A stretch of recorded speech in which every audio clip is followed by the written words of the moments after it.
యూదుల రాజు జన్మించే నేడు, ఈ జగమంతా సంబరమే చూడు.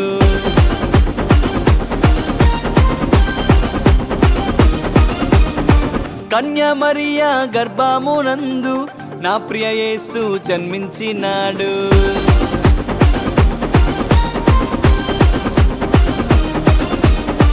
యూదుల రాజు జన్మించే నేడు, ఈ జగమంతా సంబరమే చూడు. కన్య మరియ గర్భమునందు నా ప్రియ యేసు జన్మించినాడు. బెత్లెహేముపురములో రాజుల రాజు ఉదయించినాడు మన కొరకే నేడు. బెత్లెహేముపురములో రాజుల రాజు ఉదయించినాడు మన కొరకే నేడు. గంతులు వేసి నాట్యమాడదాం, యేసుని చూచి ఆనందించదాం.